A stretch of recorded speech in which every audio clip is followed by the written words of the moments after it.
Hello, hello, hello. Happy Monday, everybody. How y'all doing? How y'all feeling? We are so excited that you're here because we have a special guest today.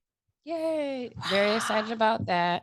Um, is it dang, it's not February yet. It's Aquarius season by the time this episode comes out, but it's not February yet.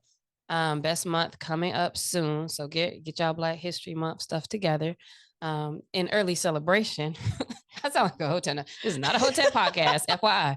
We're gonna celebrate with our Black Queen guest today. I'm sorry, I'm going so off script. How's everybody doing? Hope you're doing well. I'm feeling good. Carlie, how you doing? I'm doing pretty wonderful. Good. I feel like the beginning of the year has already been a lot, but I'm excited. I feel like really great things are happening this year Mm-hmm. and looking forward to everything that's coming. Ray, how you feeling today? I feel good actually. Yeah, I feel I had a very horrible year last year, very rough, just lots of bad things. But I feel like this year, I don't know, I just felt like it's gonna be good. Can't get any worse, so can only get better. Look, baby, after the end of the year I feel you 100%. So Lexi and I did an episode maybe a month or so ago, a little longer, called The Streets Are Calling. And we both discussed how we wanted to be more social and ways we wanted to expand our social lives. So, cue to me meeting Ray. I got invited to this Netflix Christmas party by one of my friends. And I was like, I don't know if I'm gonna go, but I went and I got to meet Rae, and she was so awesome. I was like, bro, you have to come on the podcast. So here she is. Rae Benjamin is a writer on The Witcher on Netflix and served as a co-writer and co-executive producer for an animated film on Netflix. She is the co-creator of the animated web series Jaleesa Who. She is repped at UTA and Redefine Entertainment and decided to transition into screenwriting after a career in graphic design. During her transition, she created In the Cut to help bridge the knowledge gap and spread information for Black and Brown creatives. In January 2022, the first In the Cut live event sold out in only a few hours. And since that date, the In the Cut community has grown to more than 8,000 artists and filmmakers across the globe. Rae's goal is to provide vital information and create inclusive spaces for people to network and build with one another. Wow, that's great. That's so impressive. Thank you for being here, Rae. Thank you for inviting me. Yeah. How long have you been in the industry? Since 2018. So I was a graphic designer for a long time. I mostly worked at startups, doing like web design, UI sort of design. But I always loved writing. I went to an arts high school as a kid for creative writing, actually, but I didn't really know how to make that a career. So I Mm-hmm. started just wrote for fun. I didn't take it seriously. But at one of my jobs as a designer, the girl that sat next to me actually wanted to be a screenwriter. And so I befriended her, and she was the one that told me like how to actually do this. Like you can get a job as a writer's assistant, and here's how you go about that. So I think once I actually had a roadmap of how to do it, then I was like, okay, I'm gonna take this seriously and basically quit my job and try to be a TV writer. And luckily it worked out. I decided to do that. I remember it was January 2018. That was one of my New Year's resolutions, was to get a job in the entertainment industry, even though I didn't know anyone in the entertainment industry or how I was going to do that. But by October, I got my first job as a writer's assistant on Bridgerton, this first season of Bridgerton. And then since then, I've had jobs. So yeah, That's it great. worked Where Hey. are you from originally? I'm from LA actually, Mm. so I Now you don't grew have up no here. excuse not to mess with No, people in but the I feel industry. like people that are from LA, like I'm from a regular person in Yeah, LA, yeah, like yeah. no one in my Yeah. family's famous or anything. Like my family works at the DWP, like they don't know anything about this. So, Mm. and that also inspired me to start my business In the Cut, because I was thinking like if I'm from LA and I don't know any of this information, Mm. how hard is it for someone that just moved here, thinking about moving here, and they can't find access either? And that sort of spawned that idea. Yo, shout out to your coworker who gave you the roadmap and kind of Yes. inspired that. Like, she not gate holding nothing. She was opening doors and putting hands out. That's awesome. Yeah, she's great. It's funny because she decided that she didn't want to be a writer anymore. Actually, she's the one that told me how to do it. And we were sort of reading each other's scripts, and she was like, "Yeah, I don't care to do this anymore." And we're still friends to this day. But she's a photographer and she's living her best life. That's how it is sometimes. And that's why I asked where you're from originally too, because I think a lot of times when it comes to the industry and jobs in the arts, a lot of people they might just not have exposure to like we all watch TV, but we don't think about how many different types of jobs there are, like really are. Like there is a grip somewhere who's getting paid millions and all they do is lay the tape down on set every day, you know? And people don't really know about those things. And also, you know, there's a lot of people. I know a few people who are writers, things of that nature. And it's like with so many people who can write, like, how do you get that chance to actually, be in the right writer's room? And with these creative types of jobs, it also seems like you almost have to have like a track record to be able to like get certain jobs. So it's like, where do you, like how do you even get started? So if you could, how would you, and even if you just give like a synopsis, how would you relay that advice that you were given or like what that roadmap looked like? If you think that that's still applicable for others who may be listening now. Yeah, I think that there's so much advice out there about the actual craft of writing, like how do I write a script? But there are infinitely less information about like how do I actually sell a script to a TV network? How do I become a writer on someone else's show? To your point, I didn't know that like screenwriting was a real job until I was in college, like that. And I watch TV all the time, but like you said, you just don't process these things. You just see it. You're not thinking behind the scenes, like how is this going on? And so I think the greatest piece of advice anyone told me was that if you want to do something, make friends with someone that's already doing it. And at the time, I didn't really understand it. I'm like, oh, that's stupid. But it's actually the best advice I've ever got because, especially to be a writer, like these jobs are not publicly posted. It's not like you can go to indeed.com and like apply to write on Grey's Anatomy or something. Like that's not how it works. So you really have to know people who are already doing the things that you want to do, similar to a screenwriter. She told me like, Harry, there's fellowships you can apply to. Like every network has a fellowship that you can just submit a script and be accepted and learn that way. You can become a writer's assistant, you can become a PA. She told me all these jobs because if you don't even know the information to search for, like, you can't really Google things unless you can put in the keywords. So I didn't even know like what a writer's assistant was. So I wouldn't have known how to be one because I didn't know that was a thing to be. So I suggest like going to events, especially in LA. I think we're lucky to live in a city where there's so many events and most of them are free. You can just Mhm. meet people. Like I went to an event last month. It was like deadline festival, contender festival for like all the nominees for upcoming awards. It was free, completely free and open to the public, I think.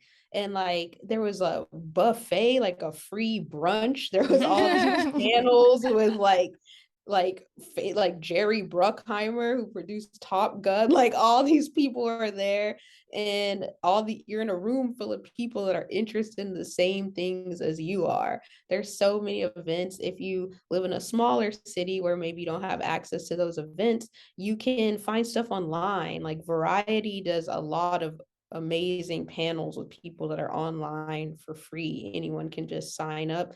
You can take a online class. Like my company in the cut, we do online classes, but Sundance Collab does great online classes. There's Script Anatomy, there's a writing pad. Like there's so many online resources where you can meet people who are currently doing the things you want to do or are on the same path and want to do the things. And I think that's just really important, is finding other people who already know the path that you can learn from. That's super important, and it will fast track you so much. Like, because everybody, well, let me not say everybody, but I feel like a lot of folks try to like find their own way, and it's like all that stumbling when you could just get more information about like what does this actually even look like, get more information about where to be, etc. So in that space, right, if you're somebody who is kind of fresh in the game and interested in being a creative, let's say a writer or in the industry, and you find yourself at these events or in these spaces, what would you say is the best way to go about that, like those conversations or the networking? Like, how should you be prepared? What should you kind of, what's your approach with that? Yeah, for me, it's funny because I tell people to network a lot, but I also hate the term networking Yeah, I feel just like because, everybody does Mm-hmm. because it just yes. sounds like, ugh, like just have a conversation. Sounds, yeah, exactly. That's how I think of it. I think when you are thinking of networking, and people have approached me like this, and I hate it. It's like people are always trying to figure out what you do, what you can do for them, approaching you not on a genuine level, but just because they think they can get something out of you, uh, being very forward. I don't like that. For me, I think of it as building relationships and not a transaction. Like, I don't treat people as something I can get something from, because most of the time, say you're looking for a job, most of the time the people you meet probably can't even offer you a job in that moment anyway. So it's Mhm. like you're approaching it that way, and they probably don't have a job available in that second for you anyway. So I approach it more as building relationships, bonding over genuine things that you both happen to like, uh, talking about things that aren't really related to the industry as well. Because I think, especially if you're someone in the industry, you're just getting bombarded and approached by people begging sometimes, Mhm. or and you just want to be treated like a person. You don't want to be objectified like anyone else. Like, I compare it to, say, if I worked at Foot Locker or something, I had access to the new Jordans, some random person comes up to me on the street and like, hey, give me a discount on them Jordans. No, like, I don't know you. Maybe I could, but why would I do that? It's the same if some random person comes up to you like, "Hey, get me a job." I don't know you. I don't know That's terrible. your track record. I don't know anything. Like, why would I just get you a job and I don't know you at all? There's people I actually do know that I'm trying to get a job. Like, I'm not gonna Mhm. get you random person a job. So I think just approaching people wrong and like approaching people on a transaction, do this for me sort of basis, rather than approaching people from a genuine space of connection. That's why I just view it as like making a friend. Like, how would you go about making a friend? I think that's the same as making a contact in the Mhm. industry. Yeah, my friend just got back from Sundance and he's like, Lex, like, man, we turned up so much and like I was able to connect with people so much. And it was interesting because his stories were all around. He's like, yeah, I was talking to this lady at I forgot which agency, but it's like, yeah, we were talking about, I saw that she was pregnant. My wife is pregnant right now. We were like bonding over different things. And she was like, oh, I think I follow you on Instagram. And so that way, like, because he's, able to kind of show like some of his life and it's not just all work, his community service and things. She's like, oh, I saw you did some community service things. And so he's like, their whole conversation was around everything else. But also, it's like, that shows that you're a good person. He also noted, he was like, I felt like I could tell that because everybody in rooms was like, oh, hey, like saying hey to him, or like they kind of knew him from social or whatever, that now other people are paying more attention. Like, oh, everybody respects and likes this guy. He's a likable person. And so it really goes a long way just to like not try so hard and just to have conversations. But also, I think something that probably holds people back is like, well, do I have to have a reel? Do I have to like talk about like my experience and those types of things? And do you feel like a person has to get themselves to a certain, certain things checked off or certain things done before they even try to like network, or, is it expected that you should already be at a certain level if you're trying to ask for a job in the creative industry like that? That's a great question. I think it depends on what job you're trying to ask for. Obviously, if you're trying to be a director and you don't have a reel and you're like, oh, let me direct your movie, that's probably not going to happen Yeah, that's a because duh. you don't have any proof. But it's astonishing. I meet so many people that claim to be writers and don't have any scripts written. I would say probably a shocking, probably like Mm-hmm. 50% of people I meet are like, oh, I'm a writer. And then I ask, oh, can I read something you wrote? Oh, well, actually, I I just have got some some friends like that ideas. too. And they said they got an awakening. They were like, oh, I actually need, like, I want to be a writer, but like to be a Yeah. writer, you need to take time to actually write some things so that when somebody asks, you have something to show. Exactly. So I do think it depends. If you're looking for an entry level job, I don't think you have to have those things. Like if you're trying to be a PA or an assistant, Mm-hmm. you don't have to have those things. And I think it might be great for people that want to be in the industry. They might be interested in telling stories, but they don't know exactly what they want to do. I think honestly too many people are focused on being directors and actors and writers, and that's not what they're meant to be. Like there's so many other ways to tell a story. Like it reminds me of a friend of mine who was very gung-ho saying she wanted to be a writer, but she hated writing. And I was like, Mm. how can you claim to want to be a writer, but you don't actually like to write? You don't like to write anything. And she's like, well, I just like to give feedback and all these things. And I talked to her, I'm like, maybe you want to be an Right. executive, Right. That's a actually. whole nother You want position. to Mm-hmm. shape the story, you want to have input, and you give great advice, but you don't actually like writing. So you don't have to be a writer. There's another path for you. And that sort of opened her eyes. So I think because those above the line acting, directing, writing gets the most attention. Writing honestly gets the least attention, but like of those three above the line things, I think people focus on that so much.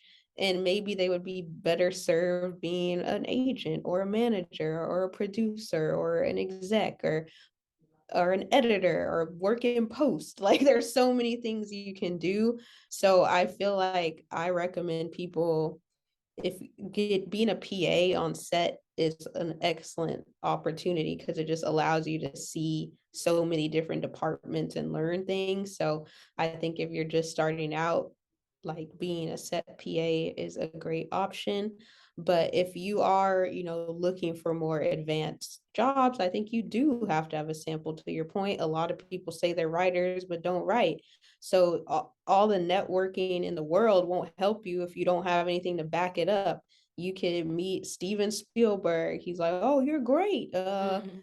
I love you. Can I read your script?" You don't have it. So what was the point? So I think it goes sort of hand in hand for me. I think working on your craft is equally as important as networking.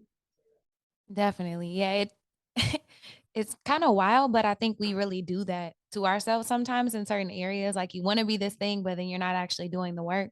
And I'm glad you talked about some other ideas in film and ways to be a part of these crews, because when her friend, when she was talking about came on the podcast, he was talking about grips and all that. And I was like, yo, what language are you speaking right now? Like it's a I'm about whole to say I other can speak world. it now. I know about I'll to say be you knowing. flow with it, but it's to y'all's point, like, watching TV and being behind the scenes is a lot different.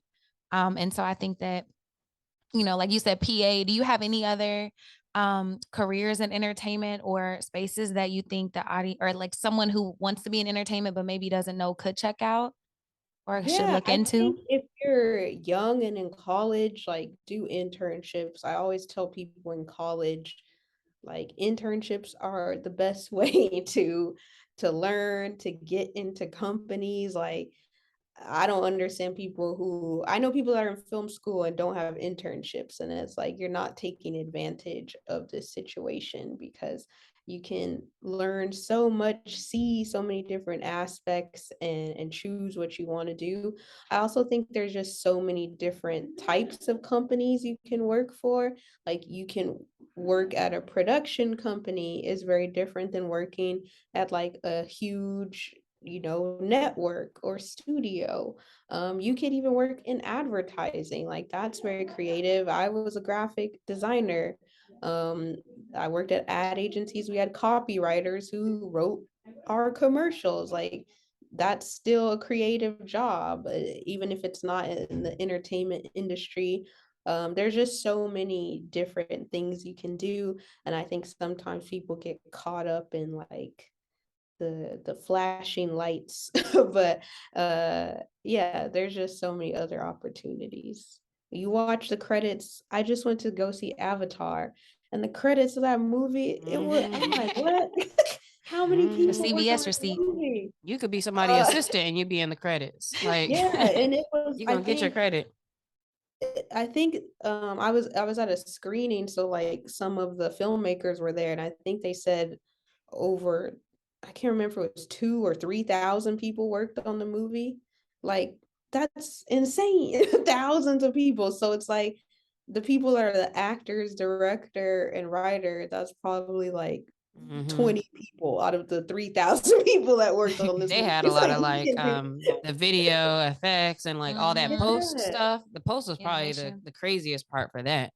My next question for you, Rae, is from your first kind of writing job to where you are now, to what would you attribute your ability to continue in the space and to be successful outside of like just the networking, but even if it's within your skills, something you've been doing when you're in these different positions, how would you talk about like staying in the game and progressing? Yeah. I honestly do think a lot of it does have to do with networking, because every single job I've had has been a direct result of someone at my last job. So, like being a writer's assistant on Bridgerton, that was one of my first jobs. I got that job because the showrunner's assistant, we had a mutual friend that I had helped out with the project. So, I'm not even that close of friends with this person that recommended me for the job, but because I had helped out and she saw that I was good, she recommended me for that job. So I worked on that show. Then when that show ended, one of the writers from Bridgerton recommended me to be an assistant on The Witcher. So I was a script coordinator on season 2 of The Witcher. That show ended. I was a script coordinator on a show called Our Flag Means Death, on HBO Max, because of like a recommendation. And then my boss from The Witcher called me back up and was like, "Do you want to be a writer on the show?" So I had to quit that job and go back to The Witcher. But it's all just networking. Like I never applied for any jobs. Like people reached out to me and was like, "Do you want this job?" And that is the strength of networking, and also just being good at on top of your craft. Like I think a lot of times people want to start up at the top. That's what I see. A lot of people don't really have any experience, to your point, might not even write a script, but the first thing out of their mouth is like, how do I sell this show to HBO? And it's like, well, that's not really gonna happen. And I feel like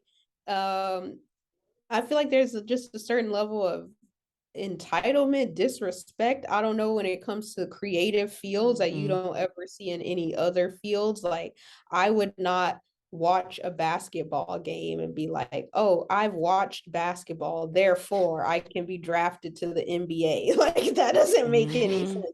But people are like, "Oh, I watched a movie, therefore I can write a movie." Like I no. think probably that goes into just not even like that shows that you're not educated enough in like the space to even really know all of that, which then is like, okay, it kind of signals to somebody like you got a long way to probably go to Yeah. even get in the game. So that's a good point. And it sounds like what you were saying too that I like is it's almost like not just networking, but like being good with your craft, but also being somebody that people like working with. Like they Mm-hmm. probably like working with you. That you're probably easy to work with. Actually get things done. Like all of that stuff goes a really, really long way. And you're right. it's once you're in a position and you actually like the people rock with you, then you're always going to have like somebody you can chat with, or, you know, somebody who has you top of mind for the next opportunity. So kudos to you for being that girl, because apparently everybody needs you Love on them their some show. Rae. No. I'm sorry. Thank you. I'll be asking all No, the you questions. good. I want to ask if you have any interesting stories from like the writer's room or the back end of like some of these shows. Like, is there anything interesting you're like that you see or that happens, or for those who are like, wow, what happens, you know, in the back end of these? I feel like writers room, it's funny because like everyone acts like it's so mysterious. It's kind of regular. Like basically how I describe a writer's room is just a long ass meeting. Like that's what it is, like an 8-hour meeting every day. Like literally we just meet every day and discuss story about what's gonna go into the show. I think what shocked me the most, just coming from a more corporate, like working at advertising agencies versus the industry, is that it's very personal. That's one thing, like especially as a writer, like they're hiring you because of your personal experiences and what you can mine from those experiences to add to the story. So it's like when I was a graphic designer, the job interview would be like, "Oh, do you know how to use Photoshop? Can you use Illustrator?" Yes, I can do these things. It was very technical based, but like when I had my first interview, even to be an assistant, it was like, "So tell me about your childhood. Where did you grow up?" And I was like, "What?" It was just Right. very, They need to know if you got some stories to tell. yes, yes. We need It some was just material. very, yes, it was just very different. The approach, it was just very low key, relaxed. Like people come to work in sweatpants. Like Hmm. it's not formal at all, which was kind of jarring to me as someone who had not worked in the industry before, just like the lack of formality. Yeah, I bet that was different. Okay, so putting it all together. So you used to be a graphic designer. She even told me she was programming some apps. So Rae done did a lot of things. And then decides to, switch into entertainment. Along this journey, when did you like start? When did you decide to start in the cut, and what inspired that? It was pretty early, actually. I had the idea. So my first job in the industry was in 2018. I got hired like October of 2018. I would say probably like a few months later, I had this idea, just because, as I said, I found it so hard to find information about how to get jobs. They're not publicly listed. It's all sort of word of mouth.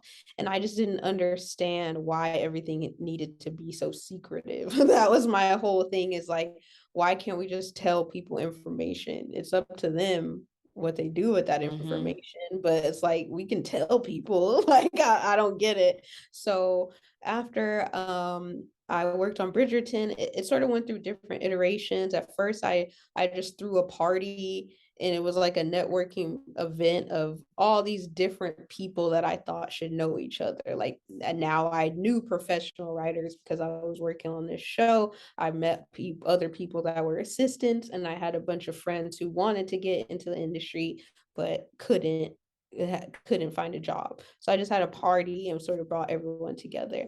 And the feedback I got was like, "Oh, this was really cool. You should do this again." So I was trying to say like, "Okay, how can I do this again?" And so that's when I started in the cut, and it was a live event when I initially started it. And it was sort of presented not as a typical panel, because I go to a lot of panels and I find some of them are not helpful, because the panel should be for the people, like the people that come. And a lot of panels are organized where it's like some usually other famous person is on stage talking to them, and then there's 10 minutes for Q&A at the end, and then you leave feeling like I didn't get to talk to this person. So my events, I organized it where people were sitting like in conversation with people, and they rotated every 15 minutes. So everyone actually got to talk to whoever was on the quote unquote panel. They also got to talk to each other. it was all good. COVID started, so couldn't do that anymore and shifted to doing online events. But I feel like as soon as I got some information, I wanted to share it with others. I started in the code before I was staffed. I was still an assistant, and I figured, I don't know. I just feel like just let the people know. Right. So would you say that In the Cut is like it's a community, or like are people members of it? Yeah, Like, I would say yeah, because I initially started as a live event and it sort of morphed into other iterations, I would say that it's a platform, a training resource for people. We offer classes on writing, on networking, on a variety of topics with currently working professionals that are all people of color to give people the tools that they need to find work and establish a career. that's awesome. And then I also, Carlie was talking about you having a podcast as well. So can you talk about Prestige and how that kind of accompanies like all of this? Yeah, so I have a podcast called Prestige that's set in 1813 Haiti. It's a scripted audio drama that follows this young seamstress as she sort of brought into the life of being a royal nobility person, and just the drama and power struggles that go along with that. I was inspired to write that because I just didn't really see many historically accurate representations of Black people that weren't like trauma based, slavery based. And so we have such a shining example of Haiti, who was the first Black republic to overthrow its oppressors, abolish slavery, establish their own form of nobility, and it's all true. And so we based it on historical, accuracy, but it's also fun and a good time. And I co-wrote it with my friend Al, who's Haitian and grew up in Haiti. So we Oh, just who? Al I think Plancher, Planche. I feel You like I know know him. Al? Oh, so you're Haitian too, right? No, no, I'm not Haitian. Oh, No, no, no, no, no. Okay. That's It's cool though, because Haiti is like a really cool story and history there that is more like rebellious and like strong and empowered. So I do like that a lot. So this is a scripted podcast. yes, Oh, it's cool. that is Okay. so scripted. cool. I guess because I'm so used to like thinking about Yeah, like I feel like our people are. podcast and everything. Yeah, but you're right. I actually there's a few scripted ones that I like, and they can. And I even had one of them was a client of mine. It was a period piece from 1940s. So those are really cool because you can really like get the conversations and the sound production, all of that. So that's really cool. I'll have to definitely check that out for I'm sure. about to say your interest was peaked. I was sitting here eating up everything you were saying about it. So I Yes, I haven't love. listened to one yet. So I'm excited, like a scripted one. Yes, please listen. Everyone that's listened has really liked it so far. We independently produced it. We initially conceived of it as a TV show, but Mm-hmm. unfortunately, it can be hard to get certain types of shows made. Yep. So, That's the same we thing that just happened with the other one. Because they wanted it to be a TV show. Everybody was saying no. They made the podcast, which then got like 20 million listens. So now NBC and everybody's like, oh, what's up with the show? And it's like, oh, okay. Like, unfortunately, you got to go through all that. But, I think the biggest key is like really create that good community around your craft and around the things that you make. So that's awesome if you have lots of folks who support that. well, we don't have 20 million. So Not yet. Look, you get that social And I'm about to popping. say, well, it sounds like even with this, it sounds like the underlying theme is building an authentic community in your passions and in the things that are so important to you. And it's so funny how, we interview all kind of amazing, successful people, and it's always about building relationships. It Hmm. always boils down to being true to That's what life yourself, is doing the about. work, taking the action, and building relationships. Hmm. yeah, I think 100%. you can't do anything alone. I feel like there's this weird mentality where people are like, I did everything myself. No one can. And I'm like, no, you didn't. Mm-mm. You Like, didn't I do a don't think thing. you Mm-mm. did Yeah, it. you're right about And if that. you did, it was probably not as great as it could have been had you had other people helping you. Hmm. Can't be the only person in your writer's room. Yeah. Exactly. Yeah. Well, we appreciate you, Rae, for being on with us. My interest is so piqued in like looking at all the resources you can provide. A lot of my friends are in the industry, so like definitely want to check all of that out. We want to shout you out at the end of the episode. Tell us and the listeners how they can support you. Like, what are the websites that they can go to? Of course, we know like y'all subscribe to Prestige, the podcast, but where can people find you? Yeah, you can visit inthecutla.org for all the resources, upcoming events that I'm doing. I'm doing a summer writers retreat in August. So if you're interested, you can sign up for that. Follow also on Instagram at In The Cut LA. My podcast Prestige, you can search on Apple Podcasts, Spotify, wherever. You can also go to prestigepod.com for to listen there and to get a list of all the other places. I'm doing an event in February at LMU, a Black History Month event where we're going to do a screening of the podcast for the students and then discuss like the historical context with the professor after. So I'm really excited about that. If anyone wants to attend that. Yeah, that's cool. And I said, yeah, And we'll link all that. yeah, I think, yeah, for me, it's just about supporting in the cut, lifting other people up. I don't need any personal support. Shoot, now somebody be like, "Well, I need you to run this show." You never know. Hit up Rae. Maybe, but yeah. Oh, watch The Witcher also. That will help me. Yeah, I wrote it down. I have it in my phone. I started it. One of the episodes that she wrote in season 3. Oh, cool. Yeah, I have the exact one though, so I'll tell you that. I haven't seen it yet, and I'm not gonna ruin it for Season 3 is people. not out yet, so Oh, we're oh, Right. never So she mind. first Just of all, she kidding. lying. Dang. See, you can't. No, I did tell you that. It's just Yeah, not. It'll be out sometime. I don't know soon. Yeah, But that's what I was like. seasons Oh, I thought you were saying you one. No, watched oh it. no. I just wrote it down. Like I said, I have a whole note in my phone that says, "Rae, watch this, watch this." Like Oh, that's cool. told her I was gonna support. Yes, Um, thank no, you. thank you so Appreciate it. much for sharing your journey and for all the work you're doing for creatives. And opening those doors and making things more transparent and accessible. We end every episode with a question of the week. We're gonna be quick with it. Tell us about one of your favorite adventures you've had internationally. Oh, internationally, I went to Bali with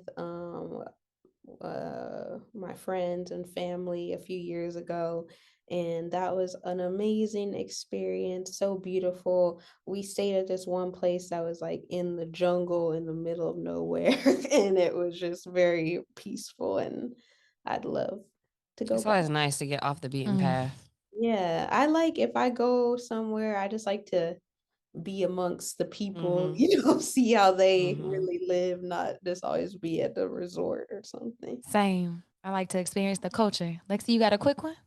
Yeah, I would say 2017 in Croatia. It was nighttime. Me and my friends were in the city. We broke into a castle. Oh, what? Well, everybody was in this bar. We were like, "Dang, that looks fire up there."